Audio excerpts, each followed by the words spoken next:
Hello everybody, it's Emery48 here, and I am back with another video after many months away.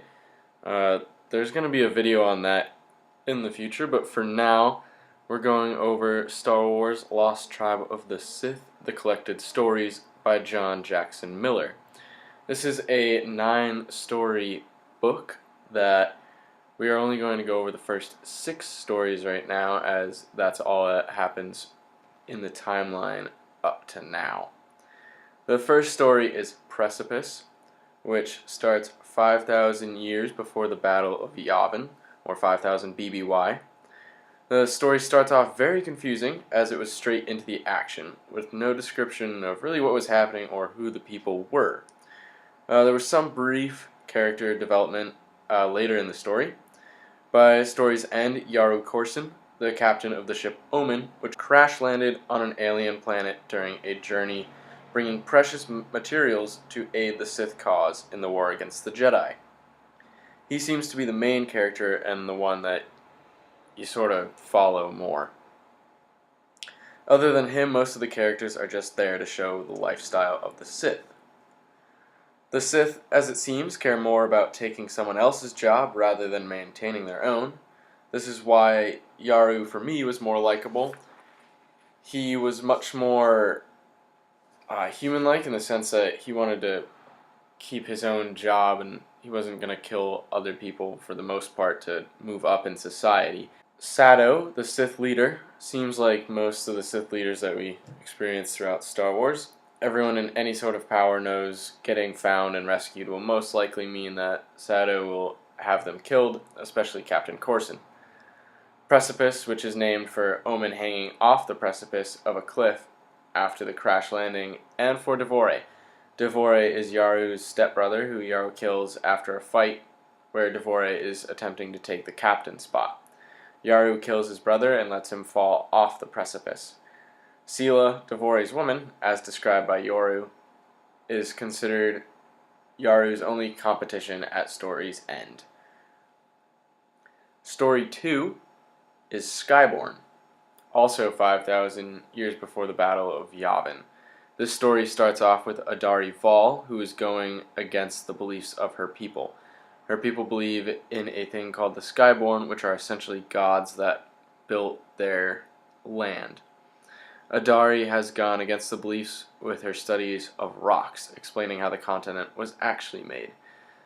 This goes against the Skyborn, obviously, as science and religion have multiple times in our own history. Adari is the person Corson saw flying in the previous story. Her people are those that live where Corson's ship crashed.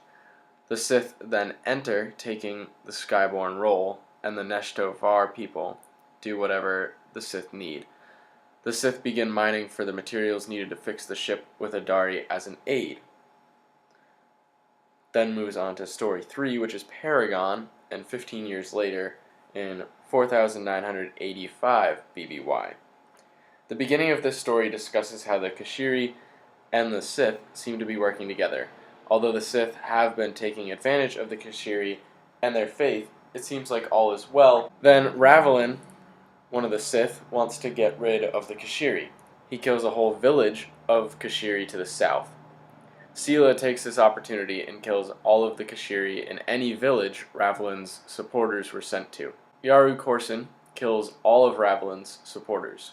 Sela and her son with Devore, Jared, tell Ravelin everything, then kill him. This is definitely a start of a plot for Sela and Jared to kill Yaru.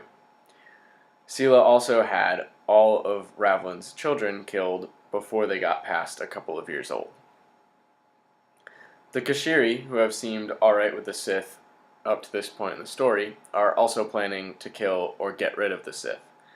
They see this act by Sela and Jared as a positive for them, as it weakens the Sith's numbers. Adari Vaal seems to be leading this movement against the Sith. Story 4 is called Savior, and it takes place in 4,975 BBY, which is another 10 years after the third story. This story begins with a ceremony honoring 25 years of the Kashiri's savior's arrival. Essentially, the Sith have been on Kesh for 25 years, and Yaru has fully accepted and gotten his people to accept that they will be a permanent living group on Kesh. They moved from the mountain temple and took over what used to be a village and created a Sith capital. Both Adari Vaal and Sela have plans of taking down Yaru. Yaru, Sela, and Jariad move into their new house. Jariad and his sabers ambush Yaru. His bodyguards were able to prolong the fight long enough for Nita Corson and her riders to arrive. Jariad injures Yaru enough that he dies, but not before giving his final command.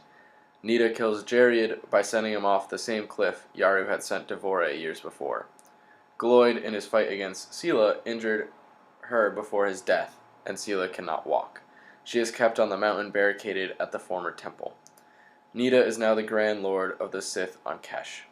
Adari Vaal and what is left of her followers are on a desolate island off the mainland of Kesh. Story 5 is Purgatory, and this takes place 3,960 BBY. A lot of time has passed since the last story, and this is well after Nita Corson takes reign. One of the High Lords, Candra Kaiti, is framed in an assassination attempt against the Sith leader Venn. Other High Lords are killed. Candra is enslaved, and her daughter Ori becomes a slave as well. Prior to becoming a slave, Ori had a good relationship with a slave named Jelf. She goes to live with him once she becomes enslaved. The Luzo brothers, sabers, and loyal to Venn, find her there, kill her Uvok, and take her lightsaber. She finds a ship which belongs to Jelf. The story ends by stating that Jelf is not a Sith slave, but a Jedi who crashed on a planet completely controlled by Sith. Ori is not around when Jelf comes back to the hut. Story 6, and the final story on this video, is called Sentinel, and takes place in the same year, 3,960 BBY. Jelf finds Ori in the capital, and she has told her mother and a trusted advisor about Jelf's ship. Jelf convinces her to not turn over the ship. Venn shows up with the Luzo brothers, and they found the ship before Jelf and Ori had returned. Jelf uses hidden blasters to save Ori from the guards. Venn and the Luzos escape to the barn with the ship. When Venn gets in the ship, he tries to take off, but Jelf's trap killed Venn and the Luzos. Jelf and Ori build a hut in the forest where no one will find them. They finally pick up a signal from the communicator. It is from a Jedi Admiral, warning everyone of a war between the Jedi. REVAN's name is also included in this communication, which will bring us to the next book. Jelf and Ori throw the communicator into the water, taking themselves out of civilization and allowing themselves to just live their lives out together.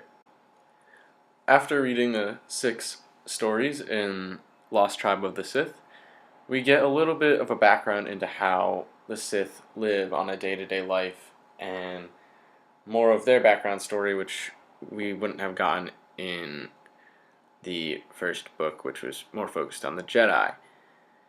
This also gives us a good segue into the next book, which has REVAN as one of the main characters. I hope you all enjoyed this video on Lost Tribe of the Sith, The Collected Stories, well, at least the first 6 of them. Please leave a like, comment, and subscribe down below, and I'll be back here next week.